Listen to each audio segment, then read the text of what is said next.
قل إن صلاتي ونسكي ومحياي ومماتي لله رب العالمين محبতের সাথে সবাই পড়েন قل إن صلاتي ونسكي ومحياي ومماتي لله رب العالمين বলো আমার নামাজ, বলো আমার নামাজ, আমার কুরবানি, আমার হায়াত, আমার মত সবকিছুই আল্লাহ রব্বুল আলামিনের জন্য নিবেদিত।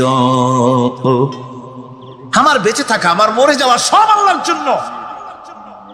সে আল্লাহ রব্বুল আলামিন, তার জন্য সবকিছু নিবেদিত করতে হবে। আল্লাহ পাকের গোলাম আমাদের বানিয়েছেন, আল্লাহ আমাদের গোলামি করা লাগবে। আর গোলামির নমুনা যাকাত দিয়া, হজ দিয়া, দাম দিয়া, সদকা দিয়া, কোন জিনিস দিয়ে নামাজের মতো গোলামির উৎকৃষ্ট প্রমাণ বা নমুনা আর কিছুতে নাই। আমি যে গোলাম, তার উৎকৃষ্ট প্রমাণ হচ্ছে নামাজ। নামাজেই একটা মানুষ গোলামির অনুভূতিতে তাকে নিয়ে যায়। বাদশাহ হোক, মন্ত্রী হোক, পীর হোক, মৌলানা হোক, মুহাদ্দিস হোক, বড় লোক হোক, গরিব হোক, পুরুষ হোক, নারী হোক, যাই হোক, নামাজে দাঁড়াইলো, একেবারে কান্ডারে ধরিয়া কানের কাছে হাত দিয়া, হাত দুটো বাঁধিয়া মাথা নিচের দিকে দিয়ে দাঁড়ায় গেল। কিসের মতো? আসামির মতো, গোলামের মতো। সুবহানাল্লাহ। এদিক ওদিক তাকাইতে পারবা না, চোখটা থাকবে সেজদা যেখানে দিবা সেখানে। তাকানো নিষেধ, সেজদার দিকে তাকাও। এরপরে যখন রুকুতে গেলেন, গোলামের নমুনা হয়ে গেল। গোলামের এরকম মাথা নিচু করে থাকতে হয় প্রভুর সামনে। গেলেন রাজা, বাদশাহ, বড় লোক, সব অহংকার চূর্ণ হয়ে গেল।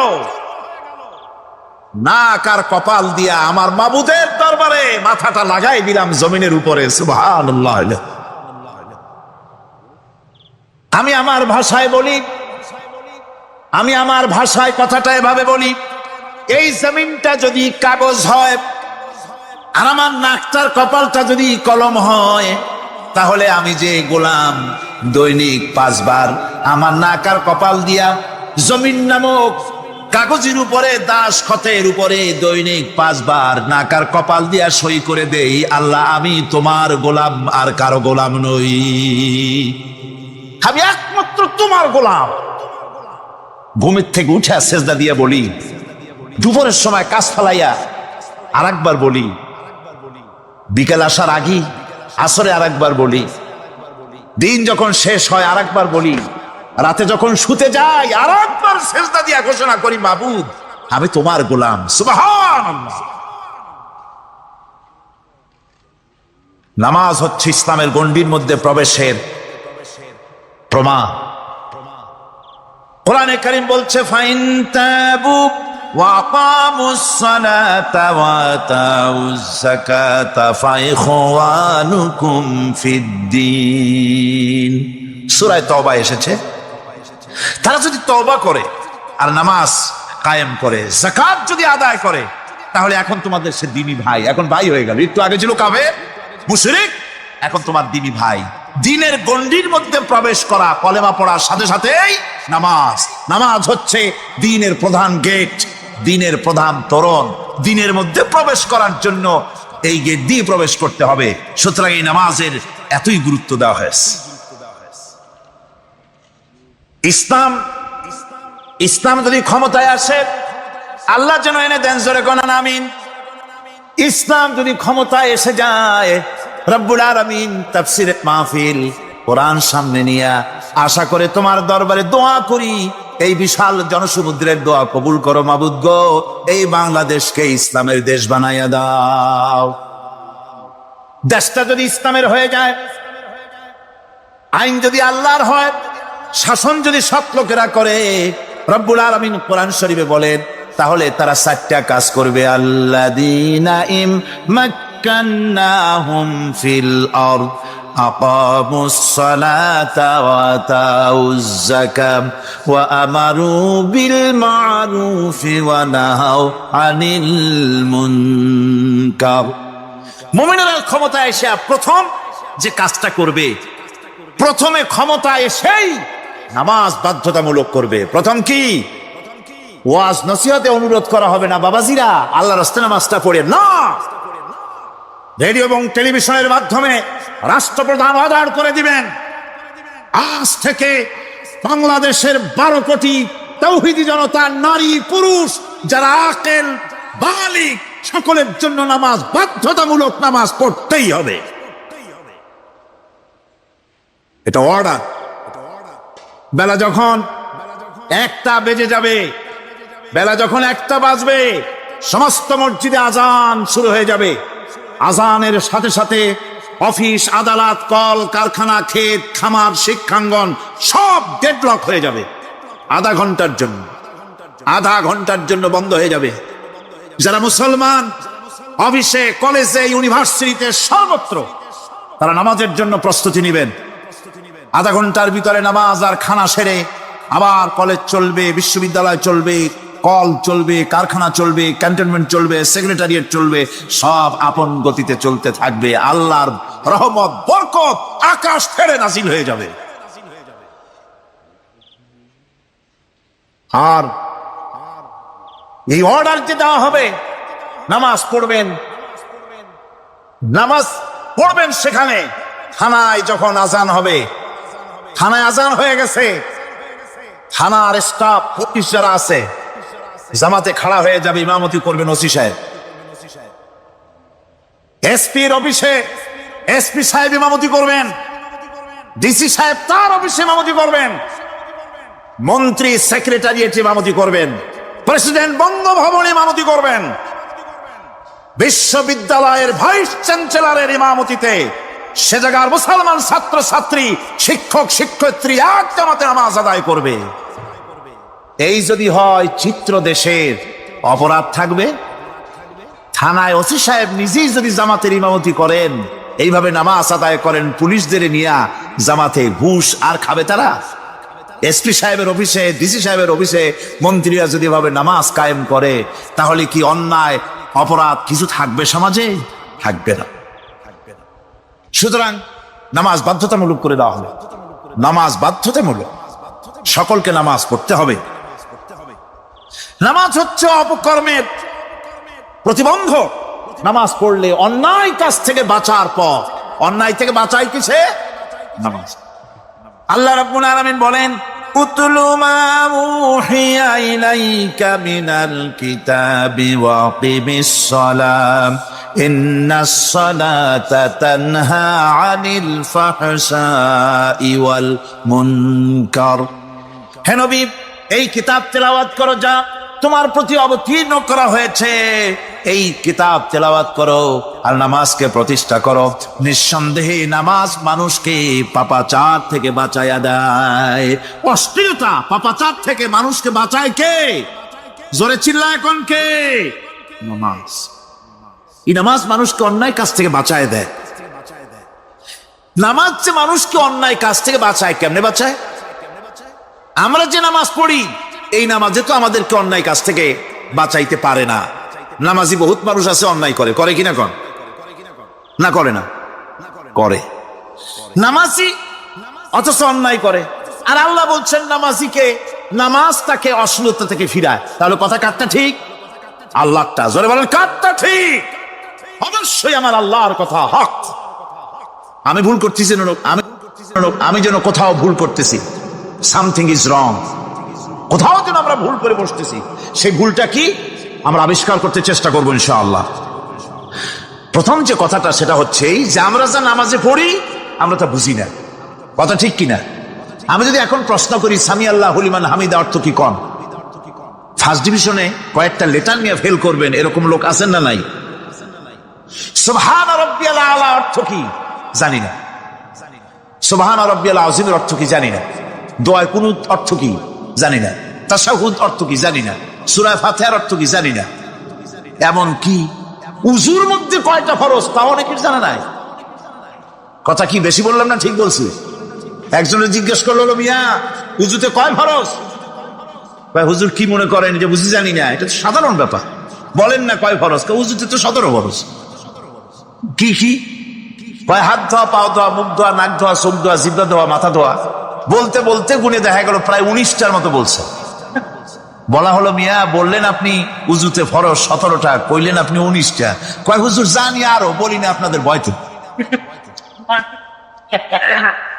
উজু জানে না, নামাজ জানে না, তাকে এই নামাজ কেমনে ফিরাবে অন্যায় কাজ থেকে? কথা বুঝতে পেরেছে? নামাজে আল্লাহু আকবার বললাম, এরপরে সানা পড়লাম, তারপরে সূরা ফাতিহা পড়লাম। সূরা ফাতিহার ভেতরে যে সমস্ত কথাগুলি বললাম, সেই কথাগুলি বুঝি না, কি বলেছি তাও জানি না। এরপরে সুবহান রাব্বিয়াল আলা বলেছি, সুবহান রাব্বিয়াল আযীম বলেছি, সামি আল্লাহু লিমান হামিদা বলেছি, অর্থ কি জানি না। আল্লাহ তা শুনতে পান, যে ব্যক্তি আল্লাহর প্রশংসা করেন তিনি তা শুনতে পান। নামাজের মধ্যে আইডিয়া দেওয়া হচ্ছে, তুমি যে আল্লাহর জন্য নামাজ পড়তেছো, প্রশংসা করতেছো, এটা এমন নয় যে আল্লাহ পাক দেখছেন না বা শুনতেছেন না। তুমি যা বলতেছো, প্রশংসা করতেছো, আল্লাহ পাক তা শুনতে পাচ্ছেন। সামি আল্লাহু লিমান হামিদা, সুবহান রাব্বিয়াল আলা।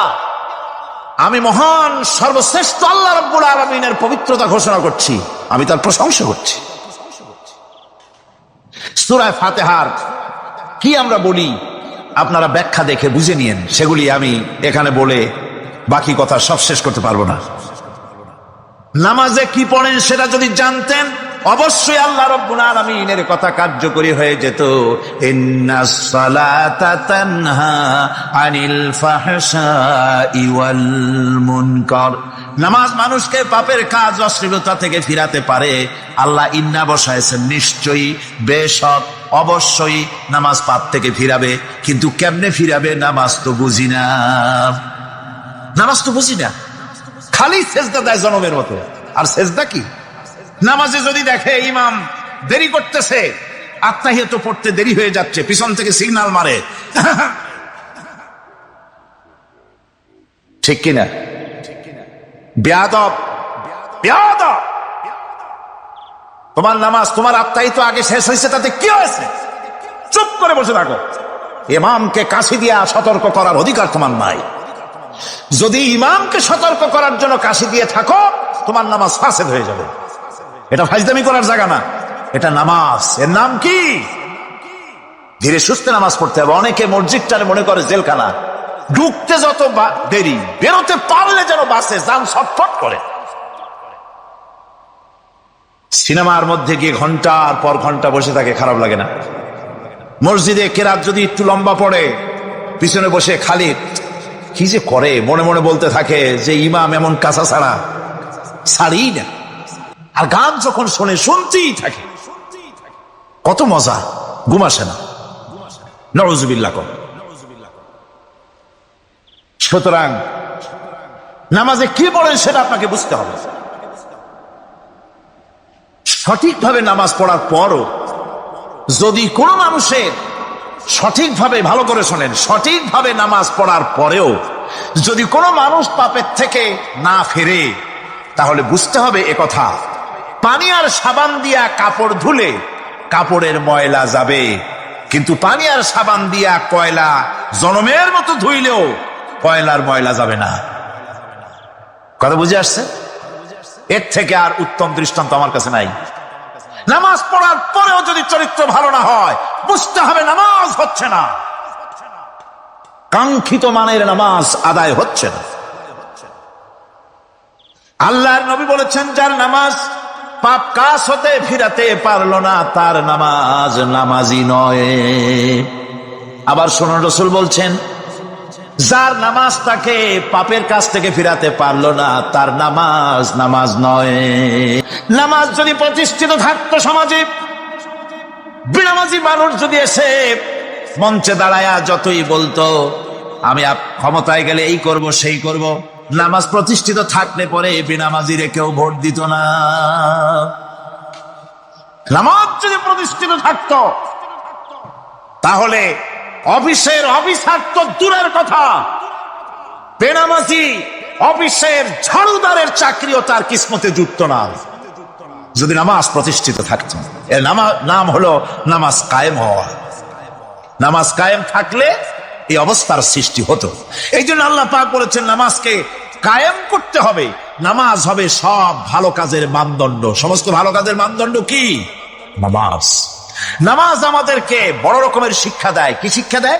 নামাজ আমাদের শিখায় ঐক্য আর ভ্রাতৃত্ব। ভ্রাতৃত্বের আর ঐক্যের শিক্ষা দেয়। এক নেতার আনুগত্য করা শিখায়। জামাত যত বড় হোক, ইমাম হবে কয়জন? একজন ইমাম হবে। আর এই ইমাম মানে কি? নেতা। ইমাম মানে কি? নেতা নির্বাচন শিখায় নামাজে। নেতা নির্বাচন কে শিখায়? নামাজ শিখায়। বোঝেন খুব ভালো করে। কিভাবে? মনে করুন চট্টগ্রাম শাহী মসজিদে ইমাম প্রয়োজন। এখন সেই ইমাম নেওয়ার জন্য ইন্টারভিউ কল করা হলো, বিজ্ঞাপন দেওয়া হলো পত্রিকা। অনেক আলেম আসলেন।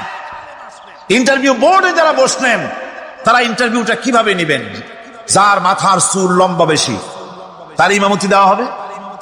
যার লুঙ্গিটা পায়ের গিরার তলে তারে দেওয়া হবে। যার মোস্তা মুখের মধ্যে গিয়া ঢুকছে, হাসি দিলে বুঝাই যায় না হাসে না কান্দে, তারে দিবে। দাড়িগুলা কামাইছে তারে দেবে। সিগারেট খায় বা অবশ্য চট্টগ্রাম আর সিলেটে সিগারেটের ফতোয়া ভিন্ন রকম। বরিশালে আমি যেখানে জন্মগ্রহণ করেছি, আমার এলাকায় কোনো আলেম যদি সিগারেট খায়, মসজিদের ইমাম তো ভালো, মসজিদ ঝাড়ু দিতেও ঢুকতে দেবে না মসজিদে।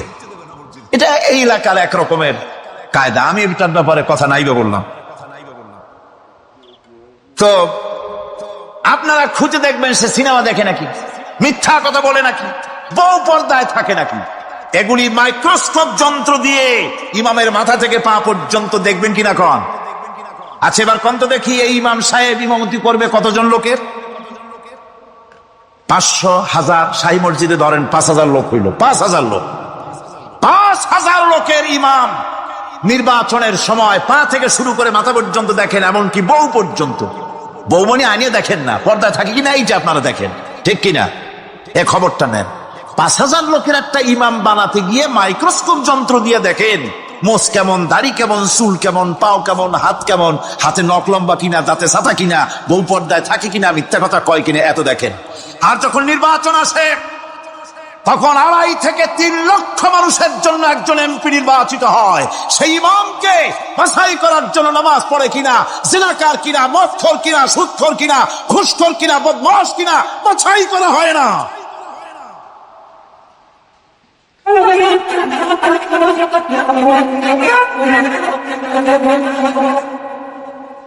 নামাজ আমাদেরকে এটা শিখায় ইমাম কেমনে বানাইতে হবে। কন সুবহানাল্লাহ।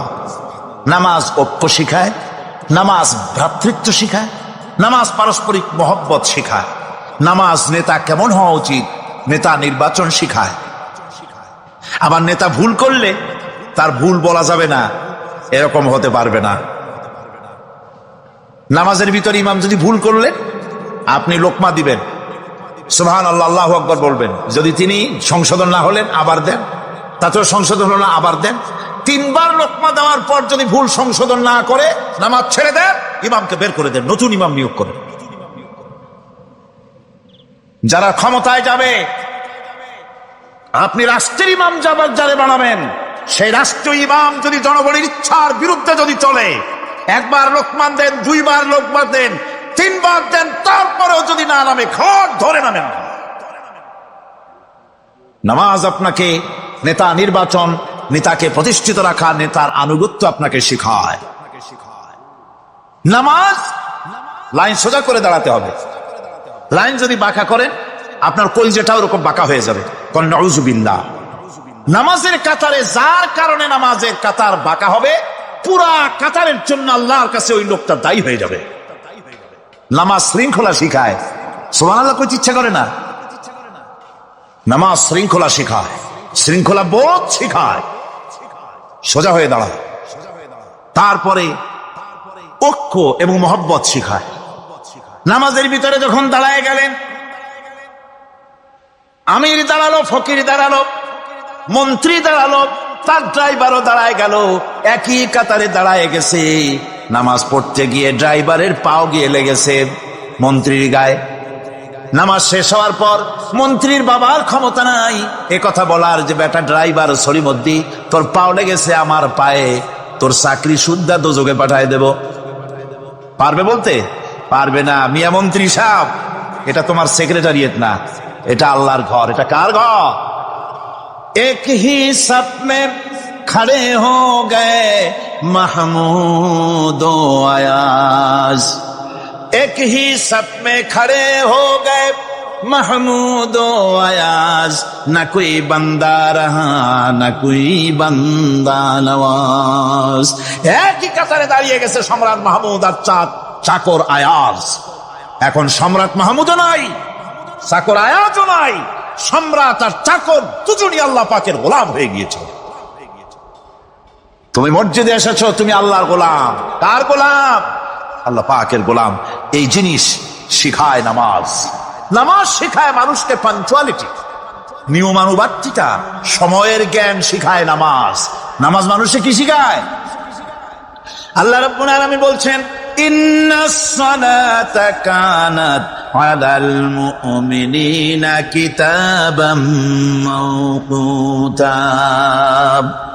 নিঃসন্দেহে নামাজ মোমেনদের নিয়মানুবর্তিতার সাথে ফরজ করা হয়েছে, তাদের উপরে নিয়মানুবর্তিতার উপরেই, সময়ের উপরে নামাজকে ফরজ করা হয়েছে। আপনার আন্দাজ মতো আপনি পড়তে পারবেন না, সময় মতো পড়তে হবে, আউয়াল ওয়াক্তে পড়তে হবে। আমার দেশের মসজিদগুলিতে ফজরের নামাজ পড়া হয় এমন সময় পূর্ব দিক ফর্সা হয়ে যায়। ইমাম সাহেব যদি ভুল করেন, নামাজ যদি দোহরাতে যান, তাহলে সূর্য উদয় হয়ে যাবে, এমন অবস্থা। নামাজ এত দেরিতে পড়া হয়। প্রত্যেক ওয়াক্তের নামাজ আউয়াল ওয়াক্তে পড়ার জন্য রাসূল সাল্লাল্লাহু আলাইহি ওয়াসাল্লাম তাগিদ করেছেন। সময়ের দিকে লক্ষ্য রাখতে বলা হয়েছে। যেই জাতি, লক্ষ্য করুন, যে জাতি দৈনিক 5 বার টাইমলি, অক্ত মতো, সময় মতো নামাজ আদায় করতে হয়, দুর্ভাগ্যজনক সত্য, সেই জাতির কাছে সময়ের কোনো দাম নাই। সময়ের দাম নাই। 9টার গাড়ি কয়টা আসবে? 9টার গাড়ি কয়টা আসবে? একদিন দেখা গেল সত্যি 9টার সময় এসে গেছে। যাত্রীরা বলছে মাশাআল্লাহ, অন্তত একটা দিন তো 9টার সময় আসলো। স্টেশন মাস্টার বলছে না, খুশি হওয়ার কারণ নাই, আজকের না, এটা গতকালকেরটা। আমার আমেরিকার সফরের সময়,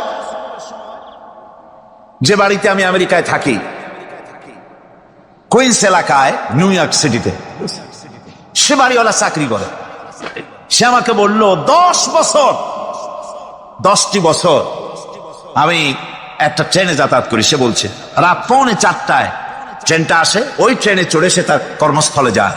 বলল 10টা বছর আমি এখানে আছি, 10 বছরের ভিতরে এই ট্রেনটা 1 মিনিটের জন্য এদিক ওদিক করলো না, ঠিক 3:45 এসে হাজির হয়ে গেছে।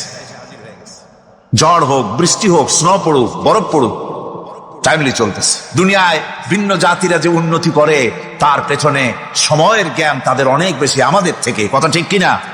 আমাদের সময়ের জ্ঞান নাই, সময়ের কোনো মূল্য আমরা দেই না। 2টার সময় মিটিং হবে, মন্ত্রী সাহেব আসেন 5টার সময়, ঠিক কিনা? বক্তৃতার জন্য সময় দেওয়া হয়েছে 20 মিনিট, নাহমাদু ওয়া নুসাল্লি আলা কইয়া সুর দিয়া 35 মিনিট গেছে নাহমাদু কইতে কইতে। সময় 20 মিনিট, তার মনেই নেই। এই যে সময়ের জ্ঞান নাই, এটা ব্যর্থতা। নামাজ মানুষকে সময়ের জ্ঞান শিখায়। কোন আলহামদুলিল্লাহ। এই সময়ের জ্ঞান আমাদেরকে শিখতে হবে। এবার আমি আপনাদের সামনে বলতে চাই, আল্লাহর নবী জনাবে মুহাম্মদ রাসূলুল্লাহ সাল্লাল্লাহু আলাইহি ওয়াসাল্লাম নামাজের ব্যাপারে কি বলছেন। এতক্ষণ তো আল্লাহর কথা শোনালাম, কার কথা শোনাইছে?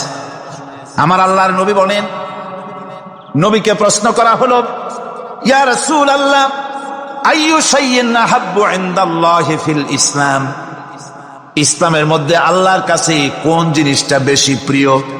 আল্লাহর কাছে ইসলামের কোন জিনিসটা বেশি প্রিয়? হুজুর বললেন, as-salatu li waqtiha, মান তারাকা সালাতান ফালা দীনা লাহু ওয়াস-সালাতু ইমাদুদ্দিন। আল্লাহর কাছে সবচাইতে বেশি প্রিয় হচ্ছে নামাজ। সবচাইতে প্রিয় কি? নামাজ। ওয়াক্ত মতো নামাজ আদায় করা আল্লাহ পাকের বেশি প্রিয়। আর এই নামাজ হচ্ছে দিনের খুঁটি। এটা দিনের কি খুঁটি? এই যে খুঁটিগুলো আছে, খুঁটিগুলো ফালাই দিলে তারপরে আপনার এই প্যান্ডেল থাকবে? থাকবে না। বিল্ডিং এর পিলার ভেঙে দেন, বিল্ডিং টিকবে? ঘরের খুঁটিগুলি উড়ায় ফেলেন, ঘর টিকবে? টিকবে না। দিনের খুঁটি হচ্ছে নামাজ। লা দীন লিমান লা সালাত লাহু। যার কাছে দিন নাই, যার কাছে নামাজ নাই, তার কাছে কি নাই? দিন নাই, ঈমান নাই। আল্লাহর নবী বলেছেন, ওয়ান জাবির রাদিয়াল্লাহু তাআলা আনহু قال قال رسول الله صلى الله عليه وسلم بين العبد وبين الكفر ترك الصلاة। আল্লাহ পাকের নবী বলেন, আল্লাহর বান্দার মুমিন, আল্লাহর বান্দার কাফের, দুইজনের মধ্যে পার্থক্য হলো যে ব্যক্তি নামাজ পড়ে সে আল্লাহর গোলাম, যে নামাজ পড়ে না সে কাফের হয়ে গেল। যে নামাজ পড়লো না সে কাফের হয়ে গেল।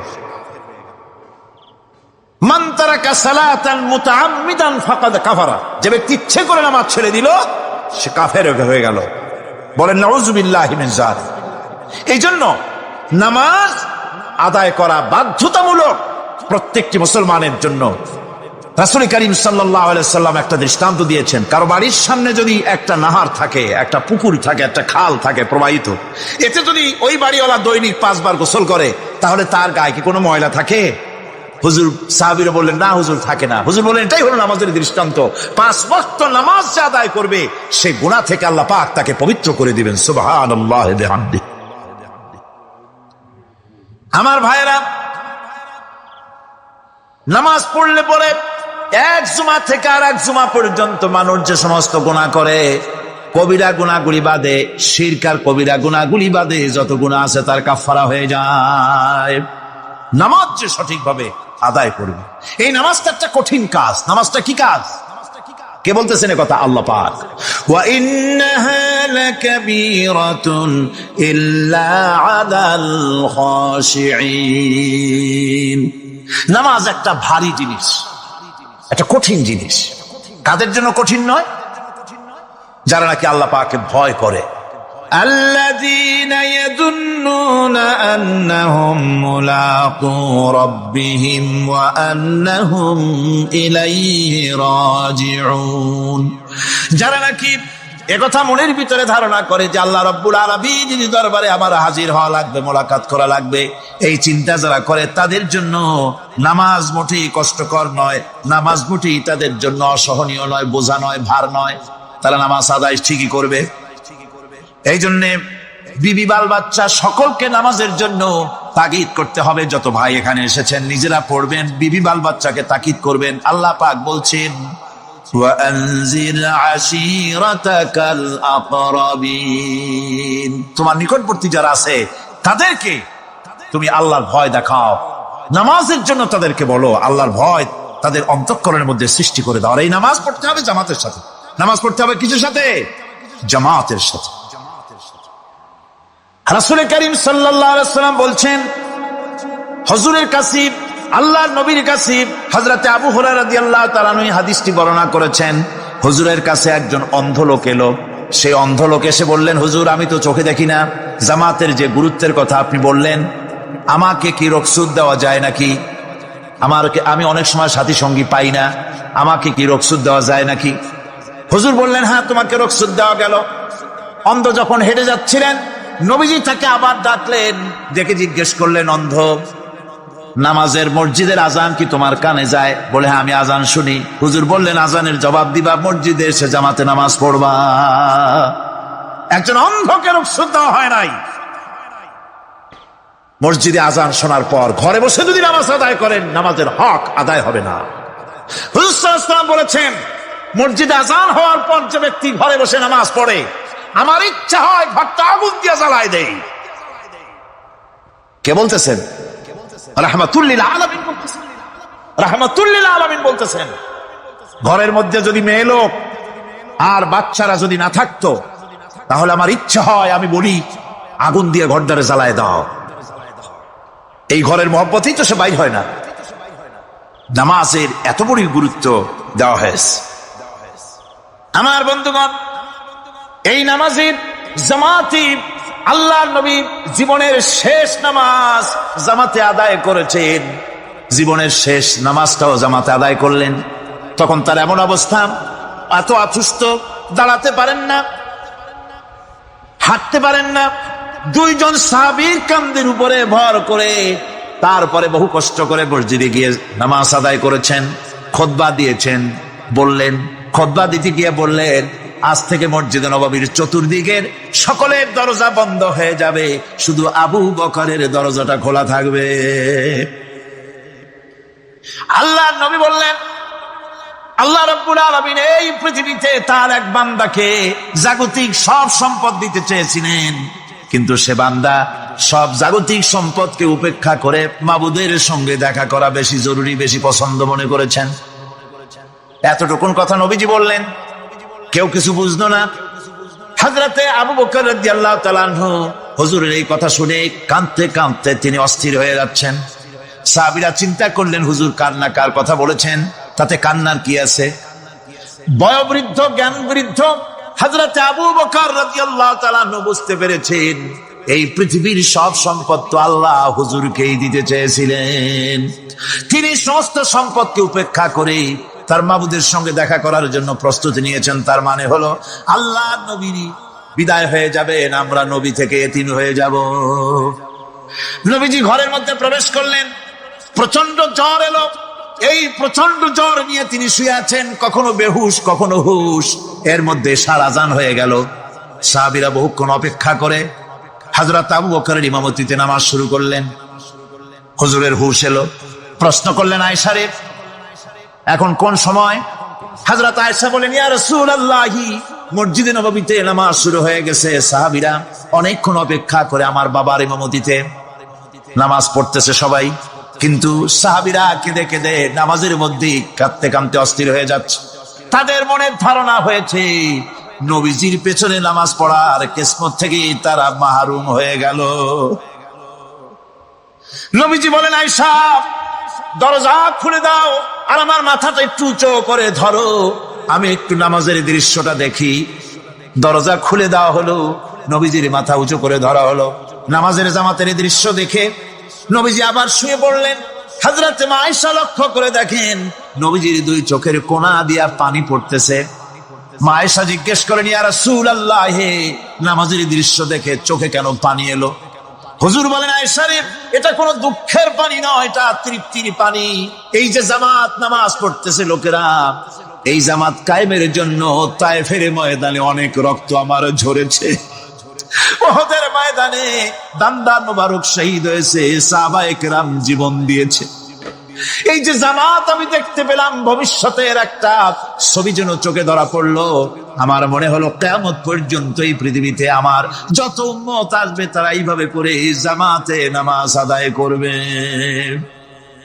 নবীজি মাথার কাছে মালাকুল মউত যখন এসে গেছেন, আমার ভাইরা, এই পৃথিবীতে যত নবীরা এসেছিলেন মৃত্যুর সময় সমস্ত নবীরা শেষ কথা যেটা বলেছেন, হাদিস, সমস্ত নবীরা উম্মতের জন্য মৃত্যুর মুহূর্তে শেষ কথা যেটা বলেছেন সেটা হলো আসসালাত, আসসালাত, নামাজ, নামাজ। আমার নবী যখন বিদায় হয়ে যান, বিদায় মুহূর্তে মেয়ের কথা বললেন না, কলিজার টুকরা নাতির কথা বললেন না, জামাইয়ের কথা বললেন না, স্ত্রীর কথা বললেন না। মৃত্যুর সময় শেষ কথা বললেন আসসালাত, আসসালাত ওয়া মা মালাকাত আইমানুকুম, নামাজ, নামাজ, আমার উম্মতেরা নামাজ, আমার উম্মতেরা নামাজ ছেড়ে দিও না, নামাজ। যে নবী উম্মতের জন্য এত কাঁদলেন, নামাজের জন্য এত কথা বলে গেলেন, আল্লাহ রাব্বুল আলামিন নামাজের জন্য এত নির্দেশ করলেন, নবী ইন্তেকালের সময় নামাজের কথা বলে দিলেন, সেই মুসলমান আজ নামাজ আদায় করে না, নামাজ পড়ে তো নামাজ শুদ্ধ হয় না।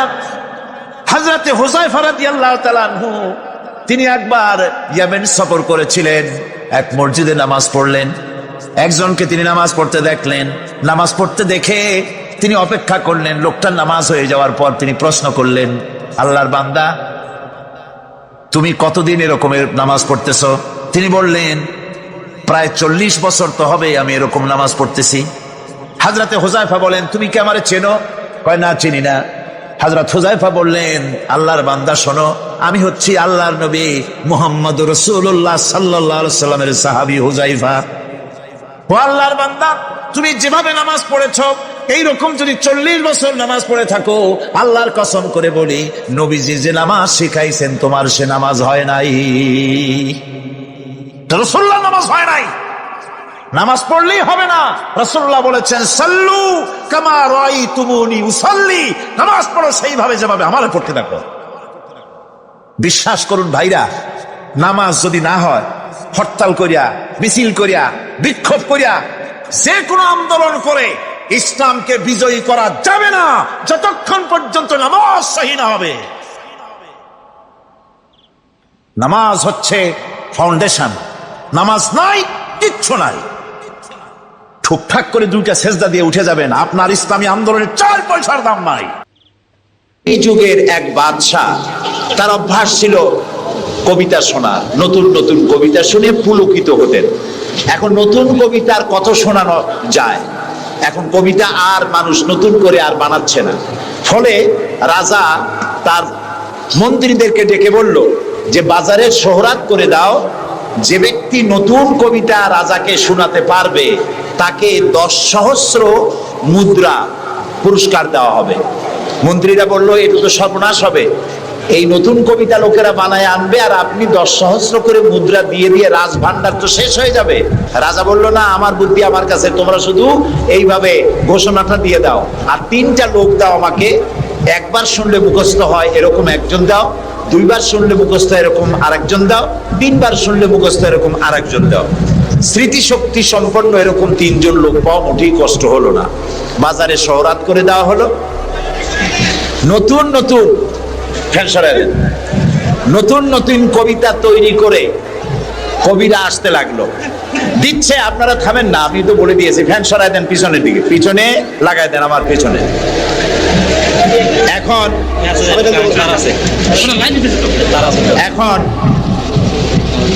কবিরা কবিতা রচনা করে নিয়ে আসছে, নতুন কবিতা শুনতেছে রাজা। কবিতা শুনে শখ মিটাইয়া রাজা বলছে, এটা কি একটা নতুন কবিতা হলো কবি? এটা তো আমি জানি। কবি কয়, যেন আপনি জানবেন কি করে, তো আমি তৈরি করেছি, কত হোমওয়ার্ক করে রাত জায়গা কষ্ট করে এটা তৈরি করেছি, আর আপনি বলছেন আমি জানি। বাদশা বলছে, শুধু আমি না, তোমার বিশ্বাস হয় না? এই যে আমার পাশে যে সব পারিষদের লোকেরা যারা বসে আছে ওরাও জানে। কবি চ্যালেঞ্জ করলো, অসম্ভব, আমি সারা রাত জেগে জেগে কষ্ট করে রুদ্ধদ্বার কক্ষে বসে বসে কবিতা রচনা করেছি, কারো জানার কথা না। তোমার বিশ্বাস হয় না? ওই যে একবার শুনলে যার মুখস্থ হয় তার বললো, তুমি শোনাও তো। সে দাঁড়ায় শোনাই দিল। 2বার শুনলে যার মুখস্থ হয় তার তো 2বার শোনা হয়ে গেছে, বললো তুমি শোনাও, সেও শোনাই দিল। 3বার শুনলে যার মুখস্থ হয় তার তো 3বার শোনা হয়েছে, বললো তুমি শোনাও তো, সেও শোনাই দিল। কবি বেচারা বেকুব হয়ে হেঁটে গেল। এরকম কবিদের কাছ থেকে নতুন নতুন কবিতা শুনে শখ মেটাতে মেটাতে এক চালাক কবি অবস্থাটা বুঝে ফেলেছে। সে বুঝে এক কবিতা তৈরি করে এনেছে, এনে বলছে, জাহাপানা আমি এক কবিতা এনেছি। বললো না যে নতুন কবিতা এনেছে, কবিতা এনেছে। বাদশা বলল, শোনাও। কবি কবিতা শোনালেন। তার কবিতার অর্থ ছিল এরকম যে, হে রাজা, আপনার পিতা আর আমার পিতার সাথে ছিল গভীর বন্ধুত্ব। এই বন্ধুত্বের সূত্র ধরে আপনার পিতা আমার পিতার কাছ থেকে 10 সহস্র রৌপ্য মুদ্রা ধার করেছিলেন। চুক্তিপত্রে লেখা ছিল, আপনার পিতা আর আমার পিতা মরে যাওয়ার পর আপনি আপনার পিতার উত্তরাধিকার সূত্রে আমার পিতার কাছে দেনা হিসাবে 10 সহস্র রৌপ্য মুদ্রা আমাকে পরিশোধ করবেন। বাদশা শুনিয়া চিন্তা করলো, সর্বনাশ, আমি যদি বলি যেটা আমি জানি আর সাথের লোকেরাও জানে, তাহলে তো সাক্ষী প্রমাণ হয়ে গেল, তাহলে তো 10 সহস্র মুদ্রা না রৌপ্য মুদ্রা দেওয়া লাগবে। কি সাংঘাতিক কথা। রাজা তখন বলল, কবি, এতদিনে নতুন একটা কবিতা তুমি আমারে শোনালে, যা আমিও জানি না আবার লোকেরাও জানে না। আমি এই গল্পটি আপনাদেরকে শোনালাম এজন্যে যে সেই যুগের লোকেরা যতটা পাগল, আহাম্মক, বেকুব আমরা মনে করি, এরকম বেকুব ছিল না, আহাম্মক ছিল না। তাদের শৌর্য ছিল, তারা স্বাধীন চেতা ছিল, বীরত্বগাথা ছিল তাদের। তারা কারোর অধীনতা স্বীকার করতো না। বুদ্ধি ছিল, প্রজ্ঞা ছিল, মেধা ছিল, সব ছিল।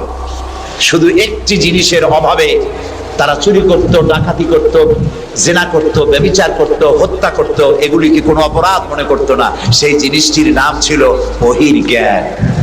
সেই জিনিসটির নাম ছিল কি? আল্লাহ রাব্বুল আলামিন সেই যুগে এই মানুষগুলির পরিবর্তনের জন্য, গোটা বিশ্বে শান্তি আনার জন্য, পৃথিবী যখন ধ্বংসের দ্বার প্রান্তে দাঁড়িয়েছে, রহমত ছাড়া পৃথিবীকে আর রক্ষা করা যাবে না, তখন আল্লাহ তাআলা রাসূলকে রহমত হিসাবে পাঠালেন। আল্লাহ তাআলা বলছেন, ওয়ামা আরসালনাকা ইল্লা রাহমাতাল লিল আলামিন। নবী হে, আমি আপনাকে আমার গোটা বিশ্বের জন্য, গোটা সৃষ্টি জগতের জন্য আমি আপনাকে আমার করুণার মূর্ত প্রতীক করে পাঠালাম। সৃষ্টি জগতের জন্য আপনি আমার রহমত। সুবহানাল্লাহ। বর্তমান যে মাসটা চলছে, এই মাসটির নাম আরবি মাস মাহে রবিউল আউয়াল। এই মাসেই আল্লাহ তাআলা পাঠিয়েছিলেন বিশ্বনবী মুহাম্মদ রাসূলুল্লাহ সাল্লাল্লাহু আলাইহি ওয়াসাল্লামকে পৃথিবীর মানবতার কল্যাণের জন্য। তাকে এই পৃথিবীতে আল্লাহ তাআলা পাঠিয়েছিলেন। আল্লাহ তাআলা কোরআনে কারীমের মধ্যে বলছেন, সূরা আন-নাহল, আল্লাহ তাআলা বলছেন, وعلى الله قصد السبيل ومنها جائر ولو شاء لهداكم أجمعين وعلى الله قصد السبيل। আর সোজা রাস্তা বলে দেওয়ার দায়িত্ব আমি আল্লাহর। সুবহানাল্লাহ বলেন। সোজা রাস্তা বলে দেওয়ার দায়িত্ব কার? আল্লাহ তাআলা বলছেন, সোজা রাস্তা বলে দেওয়ার দায়িত্ব আমার, যেখানে রয়েছে অসংখ্য বাঁকা পথ। ওয়ালাউ শাআ লাহাদাকুম আজমাইন। আর আমি যদি ইচ্ছে করতাম তাহলে গোটা বিশ্বের সমগ্র মানব মণ্ডলীকে আমি হেদায়েত করে দিতাম। এখানে প্রশ্ন ওঠে, তাহলে তিনি হেদায়েত করলেন না কেন? এই যে পৃথিবীতে নানামুখী মানুষ, কেউ আল্লাহ মানে, কেউ মানে না, কেউ নামাজ পড়ে, কেউ পড়ে না, কেউ মদ খায়, জেনা করে, এই যে নানামুখী নানা চরিত্রের মানুষ, আল্লাহ বলছেন আমি হেদায়েত ইচ্ছে করলে সবাইকে করে দিতে পারতাম, তাহলে তিনি করলেন না কেন? এর কারণ হচ্ছে আল্লাহ তাআলা মানুষকে করেছেন সব থেকে শ্রেষ্ঠ সৃষ্টি। সৃষ্টির সেরা কারা? জোরে বলেন। আচ্ছা, সৃষ্টির সেরাই মানুষ হলো কি করে? মানুষ কি পাখির মতো উড়তে পারে? মানুষ কি চিতাবাঘের মতো দৌড়াতে পারে? মানুষ কি মাছের মতো সাঁতরাতে পারে? মানুষ কি বাঘের মতো ক্ষিপ্রতা, সিংহের মতো হিংস্রতা, সাপের মতো ক্রুদ্ধতা, এগুলি মানুষের মধ্যে কি আছে? নাই। তাহলে মানুষ সৃষ্টির সেরা হলো কিভাবে বলতে পারেন? সৃষ্টির সেরা হয়েছে তার জ্ঞানের কারণে। আল্লাহ তাআলা চাঁদ সূর্যকে যেভাবে বাধ্য করেছেন তার হুকুম মানার জন্য, আমাদেরকে আল্লাহ তাআলা এভাবে হুকুম মানতে বাধ্য করেন নাই। কোরআন শরীফে আল্লাহ তাআলা বলেছেন, ওয়ালাকাদ কাররামনা বানি আদম। আল্লাহ তাআলা বলেন, আদম সন্তানকে আমি সম্মানিত করেছি। চাঁদ, সূর্য, গ্রহ, নক্ষত্র, সৌররাজি, নবমণ্ডল, ভূমণ্ডল সব কিছু আল্লাহর আইন মানতে বাধ্য না বাধ্য নয়? আল্লাহ তাআলা কোরআনে কারীমে বলেছেন, আফা গায়রা দীনিল্লাহি ইয়াবগুন ওয়া লাহু আসলামা মান ফিস সামাওয়াতি ওয়াল আরদি তাওআন ওয়া কারহা। আফা গায়রা দীনিল্লাহি ইয়াবগুন। তোমরা কি আল্লাহর দেওয়া জীবন ব্যবস্থাকে ছেড়ে দিয়ে অন্যের তৈরি করা মতবাদ গ্রহণ করতে চাও? ওয়ালাহু আসলামা মান ফিস সামাওয়াতি, অথচ আকাশে যা আছে, জমিনে যা আছে, সব কিছু তার আনুগত্যের মস্তককে আমার সামনে নত করে দিয়েছে। সুবহানাল্লাহ। চাঁদ এবং সূর্য, সূর্যের কোনো ক্ষমতা নাই। রাত এখন বাংলাদেশে 8:40। রাত, সূর্যের কোনো ক্ষমতা নাই এখন বাংলাদেশে সে উদিত হয়। রাতের অধিকারকে সূর্য ক্ষুণ্ণ করতে পারে না, সূর্যের অধিকারকে চন্দ্র ক্ষুণ্ণ করতে পারে না। লাশ-শামসু ইয়ামবাগি লাহা আন তুদরিকাল কামারা ওয়ালাল লাইলু সাবিকুন নাহার ওয়া কুল্লুন ফি ফালাকিন ইয়াসবাহুন। আকাশে জমিনে যা কিছু আছে সব আল্লাহর হুকুম মেনে চলছে, কেউ কাউকে অতিক্রম করতে পারে না। তাহলে আমরা বুঝলাম চাঁদ সূর্য হুকুম মানে কার? জোরে বলেন। এই যে গাছগুলি, চতুর্দিকে যত গাছপালা আপনারা দেখতে পান, সুবরি গাছে নারকেল হবে না, নারকেল গাছে তাল হবে না, বেল গাছে জাম হবে না, আম গাছে লিচু হবে না। ওয়ালান তাজিদা লিসুন্নাতিল্লাহি তাবদীলা। আল্লাহ তাআলা বলছেন আমার লব নেচার, প্রকৃতির আইনের ভেতরে কোনো পরিবর্তন হবে না, আমার আইন তারা মানতে বাধ্য। কেবলমাত্র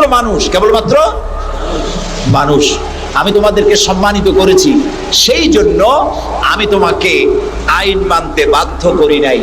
কোরআন শরীফে আল্লাহ পাক বলছেন ইচ্ছে করলে কুফরি করতে পারো, ইচ্ছে করলে ঈমান আনতে পারো, ইচ্ছে করলে মুমিন হতে পারো, ইচ্ছা করলে কুফরিও করতে পারো।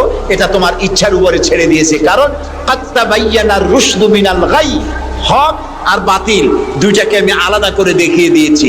আসহাবুল ইয়ামিন, আসহাবুশ শিমাল, ডানপন্থী আর বামপন্থী দুইটা দল আমি দেখাই দিয়েছি। ডান দিকে আর এটা বোঝার জন্য বিবেক দিয়েছি। কি দিয়েছি বলেন? বিবেক আছে আমাদের? আছে কিনা? বিবেক দিয়েছি বোঝার জন্য। ডান দিকে যারা যাবে, এই ডান দিকের নেতৃত্ব দিবে নবীরা, আর নবীরা ডানপন্থীদেরকে সাথে নিয়ে চলে যাবে কোথায়? আল্লাহর জান্নাতে। আর যারা বামপন্থী তাদের নেতৃত্ব দেবে শয়তান। কে দেবে নেতৃত্ব? আমি বুঝি না মুসলমানেরা কেমনে বামপন্থী হয়। আমাদের দেশে কিছু মুসলমান আছে নামধারী, নাম মুসলমানের, কিন্তু নিজেদের পরিচয় দেয় তারা বামপন্থী। আছেন এরকম? এই সমস্ত বামপন্থীদের নেতৃত্ব দিবে শয়তান, আর এদেরকে নিয়ে শয়তান তাদেরকে নিয়ে যাবে কোথায়? আল্লাহ তাআলা বলছেন কাত্তাবাইয়ানার রুশদু মিনাল গাই, হক এবং বাতিলকে আলাদা করে আমি ভাগ করে দুটি পথকে দেখিয়ে দিয়েছি। এখন তোমার ইচ্ছা আমার উপর ঈমান আনতেও পারো, আর যদি ইচ্ছা হয় আমার সাথে কুফরিও করতে পারো। যেহেতু তুমি গাছ না, সূর্য না, চন্দ্র না, তুমি মানুষ, আমি তোমাকে সম্মান দিয়েছি, সেজন্য তোমার এখতিয়ারে ছেড়ে দিয়েছি আর বিবেকও দিয়েছি। এই বিবেক দিয়ে তুমি বুঝতে পারবা পথ কোনটা। আল্লাহ বলছেন আমার দায়িত্ব হলো ওয়া আলাল্লাহি কাসদুস সাবিল, সোজা রাস্তা বলে দেওয়ার দায়িত্ব আমার। সুবহানাল্লাহ, আমি বলে দিয়েছি সোজা রাস্তা কোনটি। আল্লাহ তাআলা বলেন সূরা ইব্রাহিমের মধ্যে আলিফ লাম রা কিতাবুন আনজালনাহু ইলাইকা লিতুখরিজান নাসা মিনাজ যুলুমাতি ইলান নূর। আল্লাহ তাআলা বলেন হে নবী, আমি আপনার উপর একখানা কিতাব অবতীর্ণ করলাম। এটা একটি কিতাব নাজিল করলাম এই জন্য লিতুখরিজান নাসা মিনাজ যুলুমাতি ইলান নূর, যাতে করে আপনি মানব মণ্ডলীকে অন্ধকার সমূহ থেকে আলোর দিকে নিয়ে আসতে পারেন। লক্ষ্য করুন কথা আল্লাহ, আমি কার কথা শোনাচ্ছি? অন্ধকার সমূহ থেকে আলোর দিকে নিয়ে আসতে পারেন। ওলামারা যারা আলেম তারা বুঝবেন, কোরআন শরীফে আল্লাহ তাআলা অন্ধকারের কথা যত জায়গায় বলেছেন বহু বচনে বলেছেন, এক বচনে বলেন নাই। আর আলোর কথা যখন বলেছেন তখন এক বচনে বলেছেন, বহু বচনে বলেন নাই। নূরের বহু বচন হলো আনোয়ার, এই শব্দটি কোরআন শরীফের মধ্যে নাই। আল্লাহ এখানে কি বলছেন? আমি আপনার উপরে কিতাব অবতীর্ণ করলাম এই জন্য যাতে করে আপনি মানব মণ্ডলীকে অন্ধকার সমূহ থেকে আলোর দিকে আনতে পারেন। অন্ধকার সমূহ কি? অন্ধকার সমূহ হচ্ছে মানব রচিত যত মতবাদ, এ সবগুলো কি বলেন সবাই? অন্ধকার। আর ইসলাম হলো আলো। অন্ধকারের অনেক রূপ হয়, আলোর রূপ হয় মাত্র, বলেন কয়টা হয়? দেখুন, অঙ্ক যেদিন পরীক্ষা হয়, ম্যাট্রিক হোক আর দাখিল পরীক্ষা হোক, অঙ্কের যে পরীক্ষাটা যেদিন হয় সেদিন অঙ্ক পরীক্ষা দিতে গিয়ে যাদের অঙ্ক ভুল হয় তাদের ফলাফল একরকম হয় না বহু রকম হয়? ভুল যা হয় কয় রকম হয়, আর অঙ্ক যাদের রাইট হয় তাদের কয় রকম হয়? একরকম। তাহলে এর দ্বারা কি বোঝা যায়? সত্যের রূপ একটা আর ভুলের রূপ অনেকগুলো। এই জন্য আলোর রূপ একটা, অন্ধকারের রূপ অনেক। যেমন বিদ্যুতের আলো, কেরোসিনের আলো, হেসাকের আলো, চাঁদের আলো, সূর্যের আলো, যত রকমের আলো আছে সব আলোর রূপ একটাই, কিন্তু অন্ধকারের রূপ বিভিন্নতর। শবে কাজেবের এক রকমের অন্ধকার, অমাবস্যার আর এক রকমের অন্ধকার, রাতের আধারের আর এক রকম অন্ধকার, মেঘাচ্ছন্ন হওয়ার আর এক রকম অন্ধকার, কুয়াশাচ্ছন্ন হওয়ার আর এক রকম অন্ধকার, দরজা জানালা ভেন্টিলেটর সব বন্ধ করে দেওয়ার আর এক রকমের অন্ধকার। অন্ধকারের রূপ অনেক আর আলোর রূপ একটা। আল্লাহ বলছেন কোরআন এই জন্য নাজিল করেছি লিতুখরিজান নাসা মিনাজ যুলুমাতি ইলান নূর, মানুষের তৈরি করা যত মতবাদ সব অন্ধকার, আর ইসলাম হচ্ছে আলো। আল ইসলাম নূর, ইসলাম হচ্ছে আলো। আলোর রূপ একটা। আলোর রূপ কয়টা? আল্লাহ তাআলা বলছেন ওয়া আলাল্লাহি কাসদুস সাবিল, আমি সোজা রাস্তা বলে দেব, যেখানে আছে অসংখ্য বাঁকা পথ, সেই সোজা রাস্তার নাম কি বলতে পারবেন? মাশাআল্লাহ, আপনারা সবাই বলতে পেরেছেন। সেই ইসলাম, সেই পথের নাম ইসলাম। এই ইসলামের পথ প্রদর্শক ছিলেন আল্লাহর নবীরা। দুনিয়ায় যত নবী আল্লাহ পাঠিয়েছেন সমস্ত নবীরা হচ্ছেন ইসলামের পথ প্রদর্শক। কিন্তু বইপত্রে অনেক সময় একটা কথা ভুল লেখে, তারা লেখে মুহাম্মদ সাল্লাল্লাহু আলাইহি ওয়াসাল্লাম ইসলাম ধর্মের প্রবর্তক। এটি একটি ভুল কথা। প্রবর্তক অর্থাৎ যিনি শুরু করেন, যিনি যে জিনিসটা চালু করেন, তিনি ওইটার প্রবর্তক হন। ইসলামের প্রবর্তক হচ্ছেন আল্লাহ তাআলা, আর সমস্ত নবীরা হচ্ছেন প্রচারক, আর সর্বশ্রেষ্ঠ প্রচারক হচ্ছেন মুহাম্মাদুর রাসূলুল্লাহ সাল্লাল্লাহু আলাইহি ওয়াসাল্লাম। আল্লাহ রাব্বুল আলামিন তাকে পৃথিবীতে পাঠালেন ইসলাম প্রচার, প্রসার, প্রতিষ্ঠা এই কাজের জন্য। আল্লাহ তাআলা তাকে পাঠালেন এবং তাকে সর্বাধিক মর্যাদা দিলেন। এত বড় মর্যাদা আল্লাহ তাআলা পৃথিবীতে আর কারো দেন নাই। সুবহানাল্লাহ। কোরআনে কারীমের মধ্যে আমরা দেখতে পাই আল্লাহ রাব্বুল আলামিন যখনই কোন নবীকে ডাকার দরকার বোধ করেছেন, তিনি নাম ধরে ধরে রেখেছেন। তিনি বলেছেন ইয়া আদম, ইয়া জাকারিয়া, ইয়া ইব্রাহিম, ইয়া ঈসা, ইয়া মূসা। গোটা কোরআন শরীফ তন্ন তন্ন করে যদি তালাশ করা যায়, কোরআন শরীফের ভিতরে কোথাও ইয়া মুহাম্মদ এই শব্দটি, এই বাক্যটি কোথাও পাওয়া যাবে না। আল্লাহ তাআলা তার রাসূলকে মুহাম্মদ সাল্লাল্লাহু আলাইহি সাল্লামকে কোরআনে কারীমে কোথাও নাম ধরে ডাকেন নাই। কেন ডাকেন নাই? তাকে মর্যাদা দিয়েছেন। সুবহানাল্লাহ। আল্লাহ রাব্বুল আলামিন নিজে তো নাম ধরে ডাকেনি নাই, বরং কোরআনে কারীমে আল্লাহ রাব্বুল আলামিন বলেছেন ও পৃথিবীর মানুষেরা, আমার নবীকে তোমরাও যেন পরস্পরকে যেভাবে নাম ধরে ডাকাডাকি করো, আমার নবীকে তোমরা সেভাবে নাম ধরে ডাকবে না। আল্লাহ নিষেধ করে দিয়েছেন। কোরআনে কারীমের মধ্যে আল্লাহ তাআলা তাকে নাম ধরে ডাকেন নাই এবং তার মর্যাদা সমস্ত নবীদের চাইতে বেশি দিয়েছেন। পৃথিবীতে যত নবী এলেন, সমস্ত নবীরা এসেছেন যার যার এলাকার উপরে ভিত্তি করে, ভাষার উপরে ভিত্তি করে, গোত্রের উপরে ভিত্তি করে। মুহাম্মদ সাল্লাল্লাহু আলাইহি সাল্লাম শুধু আরবি ভাষাভাষীদের নবী ছিলেন না, শুধুমাত্র মক্কার এবং মদিনার নবী ছিলেন না, তিনি বিশ্ব নবী। বলুন তো কি নবী? আল্লাহ রাব্বুল আলামিন কোরআনে কারীমের মধ্যে বলেছেন বুনিয়া আইয়ুহান নাসু ইন্নী রাসূলুল্লাহি ইলাইকুম জামিআ। আল্লাহ তাআলা বলেন হে নবী আপনি বলুন, ও পৃথিবীর মানব মণ্ডলী, আমি আল্লাহর পক্ষ থেকে তোমাদের সকলের জন্য আমি রাসূল হয়ে এসেছি। কিয়ামত পর্যন্ত এই পৃথিবীতে যত মানুষ আসবে সমস্ত মানুষের জন্য। রাসূল বলেছেন শুধু মানুষের জেন নয়, আল্লাহর সমস্ত সৃষ্টি জগতের জন্য আল্লাহ তাআলা আমাকে রাসূল করে পাঠিয়েছেন। সুবহানাল্লাহ। নবী করিম সাল্লাল্লাহু আলাইহি সাল্লাম পৃথিবীতে এলেন এবং আল্লাহ তাআলা তাকে এই সম্মান দিয়ে, মর্যাদা দিয়ে পৃথিবীতে কেন পাঠালেন? সূরা ফাতহার মধ্যে আল্লাহ তাআলা বলছেন هو الذي أرسل رسوله بالهدى ودين الحق ليظهره على الدين كله وكفى بالله شهيدا। আল্লাহ তাআলা বলেন যে তিনি আল্লাহ, যিনি তার রাসূলকে দ্বীনে হক আর সত্যের বিধান সহকারে পৃথিবীতে পাঠিয়েছেন। কেন? লিইউযহিরাহু আলা দ্বীনি কুল্লিহি, যাতে করে তিনি মানুষের তৈরি করা সকল মতবাদের উপরে ইসলামকে বিজয়ী করে দিতে পারেন। এই জন্য আল্লাহ তাআলা রাসূলকে এই পৃথিবীতে পাঠিয়েছেন। সুবহানাল্লাহ। রাসূলুল্লাহ পৃথিবীতে আসলেন এবং তিনি চরিত্র দিয়ে, যুদ্ধ করে নয়, ইসলাম প্রচার করেছেন কি দিয়ে বলেন? তরবারি দিয়ে নয়। ইসলাম, ইসলাম মানে শান্তি, শান্তির ধর্ম। ইসলাম কিসের ধর্ম? শান্তির ধর্ম। মুসলমান কারা? যারা শান্তি প্রতিষ্ঠা করে তারাই। আর আল্লাহর এক নাম হচ্ছে সালাম। আল্লাহর এক নাম কি বলেন সবাই?